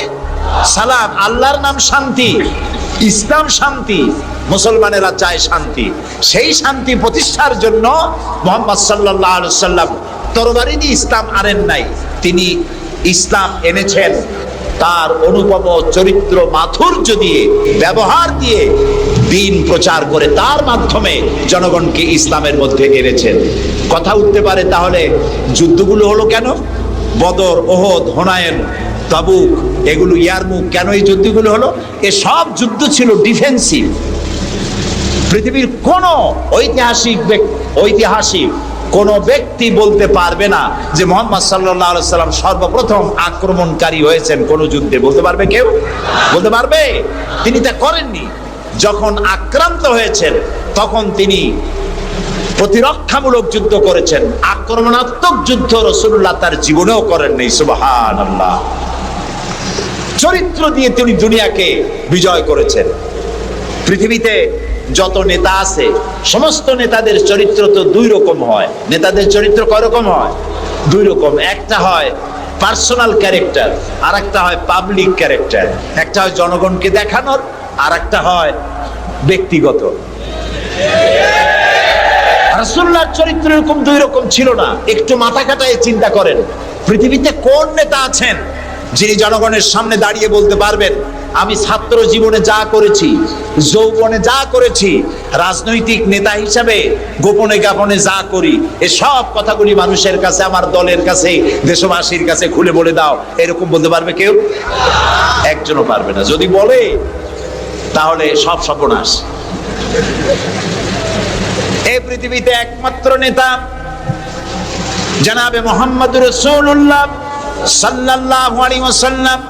তিনি বলেছেন, ও আমার সাহাবীরা, ও আমার স্ত্রীরা, দিনের আলোতে আর রাতের আধারে আমার ভিতরে তোমরা যে আচরণ আমার দেখতে পাও, আমার ওঠা বসা, আমার চলাফেরা, আমার আচার আচরণ, যা কিছু আমার ভিতরে দেখতে পাও সবগুলি খুলে খুলে মানুষের সামনে বলে দাও। সুবহানাল্লাহ। রাসূলুল্লাহর চরিত্রের সার্টিফিকেট, তার আখলাক কেমন, এটা জানার জন্য হযরত আয়েশার কাছে কয়েকজন সাহাবী প্রশ্ন করেছিলেন, মা, রাসূলুল্লাহর কাছে বেশি সময় কাটাবার সুযোগ আপনি পান, তার ইনস এন্ড আউট আপনি ভালো করে জানেন, বলুন তো তার আখলাক কেমন, তার চরিত্র কেমন? মা আয়েশা বললেন, তোমরা কি কোরআন পড়েছো? বললেন, হ্যাঁ কোরআন পড়েছি। কোরআন কি বোঝো? হ্যাঁ কোরআন বুঝি। হযরত আয়েশা বলেন, কোরআন যদি পড়ে থাকো, কোরআন যদি বুঝে থাকো, রাসূলের চরিত্র আমার কাছে জানার কোনো দরকার নাই। যেটা কোরআন তোমরা পড়েছো, কোরআনের বাস্তব নমুনা যদি দেখতে চাও, আল্লাহর নবীর দিকে তাকায়া দেখো। তার চরিত্র হলো কোরআন। রাসূলুল্লাহর চরিত্র কি? কোরআন। রাসূলুল্লাহর নবুয়তের 23 বছরের জীবনে যা আছে 30 পারা কোরআনে তাই আছে। 30 পারা কোরআনে যা আছে রাসূলুল্লাহর 23 বছরের নবুয়তের জীবনে তাই আছে। বড় করে বলেন সুবহানাল্লাহ। এই ছিল রাসূলের জীবন। তার চরিত্র সম্পর্কে আল্লাহ তাআলা বলছেন, ওয়া ইন্নাকা লাআলা খুলুকিন আযীম। হে নবী, আপনি উন্নত চরিত্রের উপরে প্রতিষ্ঠিত। আল্লাহ বলতেছেন। কে বলতেছেন? আল্লাহ বলতেছেন আপনি উন্নত চরিত্রের উপরে প্রতিষ্ঠিত। সুবহানাল্লাহ। এবং আমাদেরকে বলা হচ্ছে, আমাদেরকে, কাদেরকে? সারা দুনিয়ার মুসলমানদেরকে বলা হচ্ছে, লাকাদ কানা লাকুম ফি রাসূলিল্লাহি উসওয়াতুন হাসানা। গ্রহণযোগ্য মহত্তম আদর্শ তোমাদের জন্য আদর্শ রয়েছে তোমাদের রাসূলের মধ্যে। আমরা উল্টা কাজ করি। আমরা ইসলামরে চিনি পীর সাহেবরে দিয়া, মৌলানা সাহেবরে দিয়া, হুজুররে দিয়া ইসলাম বুঝতে চেষ্টা করি। এটা উল্টা কাম। আসলে ইসলাম দিয়া, কোরআন দিয়া, হাদিস দিয়া পীর সাহেবকে যাচাই করা উচিত, কোরআন হাদিস মতো উনি আছেন কিনা। হুজুর সাহেব, মৌলানা সাহেব নেতা সাহেব কোরআন হাদিস অনুযায়ী আছে কিনা, ওই ব্যারোমিটার দিয়েই বাছাই এবং যাচাই করা উচিত। কিন্তু তা না করে আমরা উল্টাটা করি, যার জন্য আমরা প্রতারিত হই। এই জন্য রাসূল হচ্ছেন আমাদের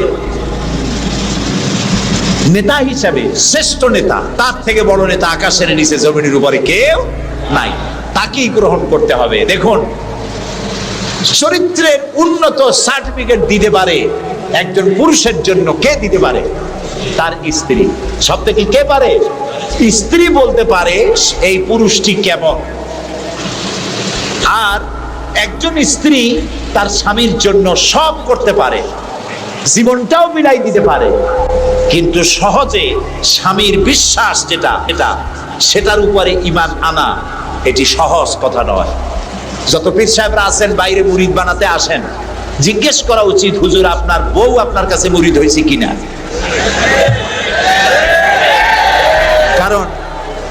কারণ বউ জানে। বাইরে এসে যতই হুজুর অনেক কিছু নামের আগে মিসবাহুল আরিফিন, সিরাজুস সালিকিন, তারপরে কি কুতুবে রব্বানি, গাউসে সামদানি, আশেকে পান্দান, সিয়াহে দান্দান, এই যতই বলা হোক না কেন, কিন্তু আসলে উনি কি ওনার বউ চাইতে কেউ ভালো জানে না। এটা ঠিক কিনা? বউ ঈমান আনছে কিনা, মুরিদ হইছে কিনা, ওইটা দেখা দরকার। ড্রাইভারকে জিজ্ঞেস করা দরকার আপনার হুজুর কেমন, ড্রাইভার বলতে পারবে। ওনার সাথে খাদেমদেরকে একান্তে জিজ্ঞেস করা দরকার হুজুর কেমন, কোনটা বলতে পারবেন। দেখুন, এই পৃথিবীতে নবী করিম সাল্লাল্লাহু আলাইহি ওয়াসাল্লাম যখন ওহী পেলেন, দ্বিতীয় ওহী ছিল ওয়ানজির আশিরাতাকাল আকরাবিন, নিকটবর্তী লোকদেরকে এবার দ্বীনের দাওয়াত দেন। এই সর্বপ্রথম দাওয়াতের জন্য আল্লাহ তাআলা বললেন, আল্লাহর প্রতি, জাহান্নামের প্রতি ভয় দেখান, সতর্ক করুন মানুষদেরকে। সর্বপ্রথম তিনি মনে করলেন নিকটবর্তীদেরকে দাওয়াত দিতে আল্লাহ বলেছেন আগে। আমার নিকটবর্তী খাদিজার চাইতে তো কেউ নাই। খাদিজার কাছে গিয়েই রাসূলুল্লাহ দাওয়াত দিলেন। দাওয়াতটা কি? বললেন, খাদিজা, এই যে চোখে দেখা লাত, মানাত, উজ্জা, হুবাল, এর একটাও খোদা না, এগুলো বেহুদা। এগুলা কিছু বানাইতে পারে না, কেউ রে সাহায্য করতে পারে না, এমনকি নিজেকেও বিপদ থেকে রক্ষা করার কোনো শক্তি ওদের নাই। এক অদেখা আল্লাহ আছেন, যিনি ছাড়া কোনো ইলাহ নাই, তোমাকে আমাকে তিনিই সৃষ্টি করেছেন, তাকে আল্লাহ হিসাবে মানো যারা দেখা যায় না। আর আমি সেই আল্লাহর শেষ নবী, আমাকে নবী হিসাবে মানো। কত বড় কঠিন কথা, কত বড় কঠিন কথা। প্রিয় ভাই সব, পর্দার আড়ালের মা বোনেরা, লক্ষ্য করুন, হযরতি খাদিজাতুল কুবরা রাদিয়াল্লাহু তাআলা আনহা 40 বছরের বয়সের সময় মুহাম্মদ সাল্লাল্লাহু আলাইহি সাল্লামকে বিয়ে করেছিলেন। তখন তার বয়স 25 বছর। আর আজ 40 বছর বয়সে নবীজি নবুয়ত পেয়েছেন, 15টি বছর সময় পেয়েছেন রাসূলকে কাছে থেকে দেখার। হযরতে খাদিজা যখনই দ্বীনের দাওয়াত পেলেন, অদেখা আল্লাহকে বিশ্বাস করতে হবে, মুহাম্মদ সাল্লাল্লাহু আলাইহি সাল্লামের নবুয়ত মানতে হবে, এই প্রশ্ন যখন সামনে এলো, হযরতে খাদিজা কোনো প্রশ্ন তোলেন নাই, এক মুহূর্ত দেরিও করেন নাই, সঙ্গে সঙ্গে পড়ে নিয়েছেন লা ইলাহা ইল্লাল্লাহু মুহাম্মাদুর রাসূলুল্লাহ। হযরত খাদিজা বললেন আবুল কাসেম। তিনি মুহাম্মদ সাল্লাল্লাহু আলাইহি সাল্লামকে আবুল কাসেম বলে ডাকতেন, হে কাসেমের পিতা, হে কাসেমের পিতা। আমি ঈমান আনলাম আল্লাহর উপরে যারে কোনোদিন দেখি নাই, আমি ঈমান আনলাম আপনার প্রতি, সেই আল্লাহর আপনি প্রেরিত রাসূল, নবী হিসেবে মেনে নিলাম। কারণ বিগত 15টি বছর আপনার সাথে থেকে আপনার মধ্যে যে আচরণ দেখেছি, এই আচরণ কোনো সাধারণ মানুষের হতে পারে না। আপনি অবশ্যই আল্লাহর নবী, আমার কোনো সন্দেহ নাই। রাসূলুল্লাহ যা করেছেন, চারিত্রিক বিপ্লব করেছেন, তার কৈশোর, তার যৌবন ওই জনগণের মধ্যেই হয়েছে। আল্লাহ তাআলা সিরিয়া থেকে নবী এনে মক্কায় চাপায় দেন নাই, মিশর থেকে নবী এনে মক্কার উপরে চাপায় দেন নাই।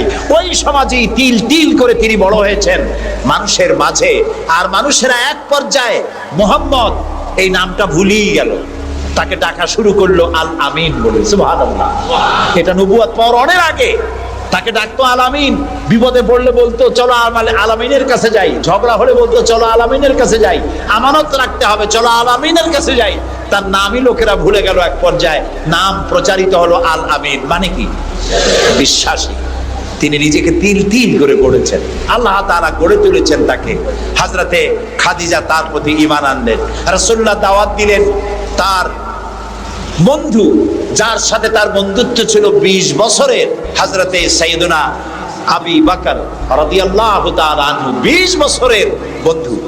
হযরত আবু বকরের কাছে রাসূলুল্লাহ যখন দাওয়াত দিলেন যে আমি আল্লাহ রাসূল, আমার উপর ঈমান আনো, এক আল্লাহর উপর ঈমান আনো, হযরত আবু বকরও এক মুহূর্ত দেরি করেন নাই, বলেছেন আপনি অবশ্যই আল্লাহর নবী, আমার তো কোনো সন্দেহ নাই এর মধ্যে। সুবহানাল্লাহ।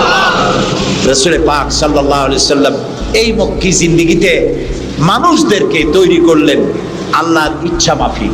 তিনি দাওয়াত দিলেন একটি, তিনি বললেন ইয়া আইয়ুহান নাস কুলু লা ইলাহা ইল্লাল্লাহ তুফলিহু, হে মানব সকল পড়ো তোমরা লা ইলাহা ইল্লাল্লাহ, জোরে পড়েন লা ইলাহা ইল্লাল্লাহ, লা ইলাহা ইল্লাল্লাহ।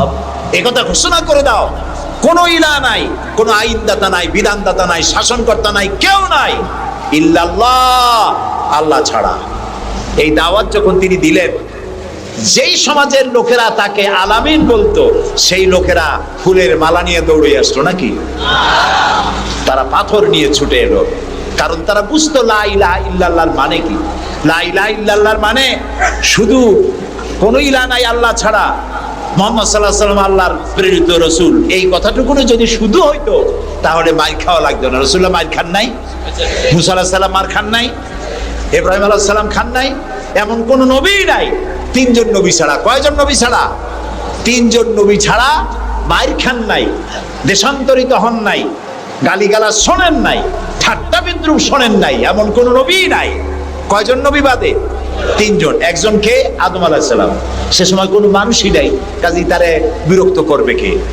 আর ছিলেন নূহ আলাইহিস সালাম। প্রথমে বাধা পাইলেন, পরে যখন বন্যা হয়ে গেল, সব যখন মরে গেল, তখন আর তারে বাধা দেওয়ার মতো কেউ ছিল না। আর একজন ছিলেন হযরতে সুলাইমান আলাইহিস সালাম।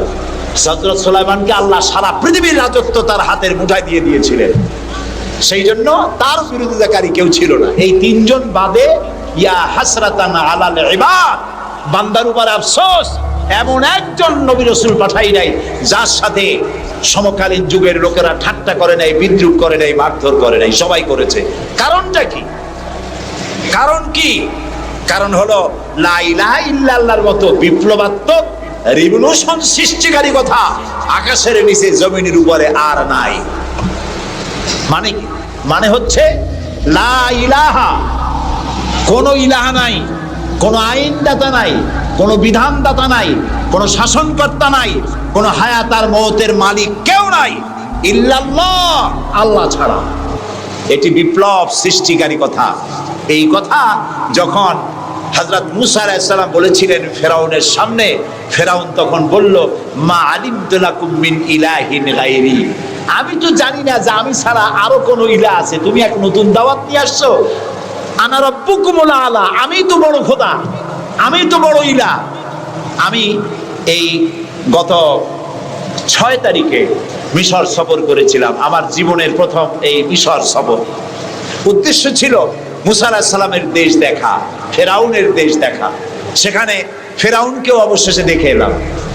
ফেরাউন মরে গেছে, কিন্তু তার দেহটাকে আল্লাহ তাআলা রেখে দিয়েছেন। আল্লাহ তাআলা তারে বলেছিলেন যে জায়গায়, যে দরিয়ায় তাকে ডুবানো হয়েছে, সেই বাহার, সেই সমুদ্র দেখে এসেছি। যেখানে আল্লাহ তাআলা মুসা আলাইহিস সালামের সঙ্গে কথা বলেছেন, সে জায়গাও যাওয়ার তৌফিক আল্লাহ তাআলা দিয়েছেন, সে জায়গাও দেখে আসছে। ফেরাউন, তাকে দেখার জন্য মিউজিয়ামের মধ্যে ঢুকলাম। 40 পাউন্ড মিশরীয় মুদ্রা, 40 পাউন্ড লাগলো। এরপরে ওর লাশ দেখার জন্য আরো 70 পাউন্ড লাগবে। পয়সা খরচ করে এই শয়তানটাকে দেখতে গেলাম। কারণ আল্লাহ তাআলা বলেছেন কুল সিরু ফিল আরদ, ফানজুরু কাইফা কানা আকিবাতুল মুকাদ্দিবিন। ঘুরে বেড়াও, আমার পৃথিবী ভ্রমণ করো। আল্লাহ তাআলা বলছেন আমার পৃথিবী ভ্রমণ করো আর দেখো মহাসত্যের অস্বীকারীদের আমি কি পরিণতি করেছি, দেখে আসো। সুবহানাল্লাহ। আমি গিয়ে দেখলাম মিস্টার ফেরাউন শুয়ে আছে, গ্লাসের বক্সের মধ্যে কাপড় দিয়ে জড়ানো, গর্দানটা এরকম চিকন, এতটা লম্বা গর্দান, মুখের মধ্যে দাঁত একটা আছে, হাতে এবং হাত পা বের করা, তাতে কিছু নখ টক আছে এবং মাথায় কিছু চুলও আছে, কয়েক হাজার বছর আগের লাশ। সে যখন ডুবতেছিল তখন বলতেছিল আমান্তু না হ্যাঁ আমান্তু কামা আমানাত বিহি বানু ইসরাইল, আমি ঈমান আনলাম বনি ইসরাইলরা যার উপর ঈমান আনছে, আল্লাহর উপর ঈমান আনছে এটা কিন্তু বললো না, বনি ইসরাইলরা যার উপরে ঈমান এনেছে তার উপরে ঈমান আনলাম। ওয়া আনা মিনাল মুসলিমিন, আল্লাহ আমি তো একজন মুসলমান, আমার আবারও সুবাও কেন? আল্লাহ তাআলা বললেন আল আন, এখন ওয়াকাদ আসাইতা কাবলু ওয়া কুনতা মিনাল মুফসিদিন, অথচ তুমি বিদ্রোহ ঘোষণা করেছো আর তুমি সবথেকে বড় সন্ত্রাসী।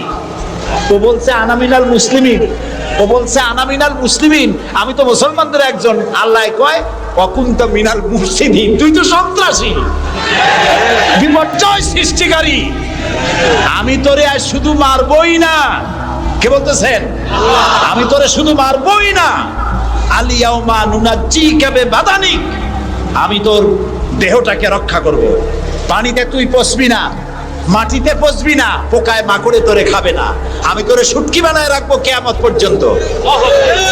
এই জন্য শুটকি বানায় রাখবো, পৃথিবীতে যত ফেরাউন তোর মতো পৃথিবীতে আসবে তোরে দেখে যেন শিক্ষা গ্রহণ করতে পারে। আল্লাহ তাআলা ওরে শুটকি বানায় রাখছে। তারপরে দেখলাম বহায়রা কারুন অস্বীকার করেছিল মুসা আলাইহিস সালামকে, তার বিশাল সম্পদ 55,000 একর জমির উপরে ছিল তার বাড়িঘর আর সম্পদ, আহরিত সম্পদ। তার সিন্ধুকের চাবিগুলি বহন করত শত শত উটে। এখন চিন্তা করেন কত সম্পদের মালিক। মুসা আলাইহিস সালাম যখন তার কাছে যাকাতের দাবি করলেন, ঈমানের দাবি করলেন, তখন মুসা আলাইহিস সালামের উপরে বহতান, তাকে লাঞ্ছিত করলো, তাকে দুর্নাম অপবাদ দিল। মুসা আলাইহিস সালাম আল্লাহর কাছে গজব চাইলেন, আল্লাহ তাআলা তারে গজব দিলেন। 55,000 একর সম্পত্তি, বাড়িঘর, আর সে নিজে শুদ্ধ মাটির নিচে আল্লাহ খরচ করে দিলেন। এখন বিরাট হ্রদে পরিণত হয়ে গেছে। তারপরে যখন আমি দাঁড়ালাম দেখতে পেলাম সমুদ্রের মতো কোনো কুল কিনারা নাই, কোনো কুল কিনারা নাই। তার সম্পদ শুদ্ধ আল্লাহ তাআলা রেখেছেন। আল্লাহ তাআলা বলছেন পৃথিবী ঘোরো আর দেখো মহাসত্যের অস্বীকারীদেরকে কি ধরনের শাস্তি দিয়েছি, দেখে আসো। সুবহানাল্লাহ। এই ফেরাউনের কাছে যখন মুসা আলাইহিস সালাম বললেন ঈমান আনো আমার উপরে, আল্লাহর উপরে ঈমান আনো, সে কয় মা আলিমতু লাকুম মিন ইলাহিন গায়রি, আমি তো জানি না আমি ছাড়া আরো কোন ইলাহ আছে, আমি তো ইলাহ। তুমি যদি আমাকে ছাড়া কাউকে ইলাহ মানো, লাআজআলান্নাকা মিনাল মাসজুনিন, আমি তোমাকে কারারুদ্ধ করে রাখবো। মুসা আলাইহিস সালাম কয় তুই কারে জেলের ভয় দেখাও? আমি তো আল্লাহর পয়গম্বর, আমি তো তোমার জেলের পরোয়া করি না। সুবহানাল্লাহ ওয়া বিহামদিহি। মুসা আলাইহিস সালামকে কে পাঠাইছে ফেরাউনের কাছে? কে পাঠাইছেন? আল্লাহ তাআলা নিজে পাঠাইছেন। আল্লাহ তাআলা বলছেন হে মুসা, আমি তোমাকে আমার জন্য বানাইছি। সুবহানাল্লাহ। ওয়া নাখতারতুকা ফাসতামি' লিমা ইউহা, এখন শোনো আমি তোমারে কি বলি। ইযহাব ইলা ফিরআউনা ইন্নাহু তাগা, ফিরআউনের কাছে যাও, সে সীমা লঙ্ঘন করেছে, তার কাছে দ্বীনের দাওয়াত দাও। মুসা আলাইহিস সালাম বলেন আল্লাহ আমি তো কথা বলতে কি একটু তোতলা ভাব, আমি তো কথা ভালো করে বলতে পারি না। রব্বিশরাহ লি সাদরি ওয়া ইয়াসসির লি আমরি ওয়াহলুল উকদাতাম মিন লিসানি ইয়াফকাহু কাওলি। আল্লাহ তাআলা আমার সিনাটারে খুলে দাও, আমার বক্তব্যকে স্পষ্ট করে দাও, আমি যা বলি তা যেন মানুষ বোঝে সুযোগ করে দাও। হারুনা খিসদুদ বিহি আজরি ওয়া আশরিকহু ফি আমরি, আর আমার ভাই হারুনকে আমার সহযোগী করে দাও। সুবহানাল্লাহ বিহামদিহি। তিনি আল্লাহর দাওয়াত দিলেন। এই দাওয়াত দিতে গিয়ে হযরত মুসা আক্রান্ত হয়েছেন, ইব্রাহিম আলাইহিস সালাম আক্রান্ত হয়েছেন, নবী করিম সাল্লাল্লাহু আলাইহি সাল্লাম আক্রান্ত হয়েছেন। আবু জাহেল, আবু লাহাব, উতবা, শাইবা, মুগীরা সবাই মিলে বলেছে আবু তালেবের কাছে মুহাম্মদ সাল্লাল্লাহু আলাইহি সাল্লামকে বলুন যেন লা ইলাহা ইল্লাল্লাহর দাওয়াতটা না দেয়। এই দাওয়াতটা যদি না দেয়, যত বড় সুন্দরী মেয়ে উনি পছন্দ করবেন তার সাথে বিয়ে দিয়ে দেব। টাকা চাই, সোনা চাই, সব দেব। নেতৃত্ব চাই, তাও দেব। আল্লাহর নবীর কাছে এই প্রস্তাব যখন এলো, নবীজি বললেন আমার চাচা আপনি ওদেরকে শোনায় দেন, ওদের পক্ষে যেটা দেওয়া সম্ভব সেটা তো দেওয়া দূরের কথা, যেটা দেওয়া সম্ভব নয় তাও যদি ওরা আমাকে দিতে পারে, আকাশের সূর্যটা এনে যদি আমার ডান হাতে উঠায় দেয় আর আকাশের পূর্ণিমার চাঁদটা যদি আমার বাম হাতে উঠায় দেয়, এর বিনিময়ে আমি মুহাম্মদুর রাসূলুল্লাহ সাল্লাল্লাহু আলাইহি ওয়াসাল্লাম এক মুহূর্তের জন্য তাওহীদের দাওয়াতকে বন্ধ করে দেব না। নবী করিম সাল্লাল্লাহু আলাইহি ওয়াসাল্লাম মক্কি জিন্দেগিতে মানুষের কাছে কালেমার দাওয়াত পৌঁছালেন। আর মূল লক্ষ্য হচ্ছে পৃথিবী কার? বলেন পৃথিবী কার? আইন চলবে কার? আল্লাহর সেই আইন প্রতিষ্ঠা করার জন্য একা একা করা যাবে না, একটা জনগোষ্ঠী তৈরি করা দরকার, একটা দক্ষ জনশক্তি তৈরি করা দরকার। একবার এক স্বামী আর স্ত্রী দুজনে ঝগড়া লেগেছে, স্বামী স্ত্রীর ঝগড়ায় বেচারা স্বামী দুর্বল হয়ে গেছে, স্বামীর স্ত্রীর সামনে আর পেরে উঠছে না।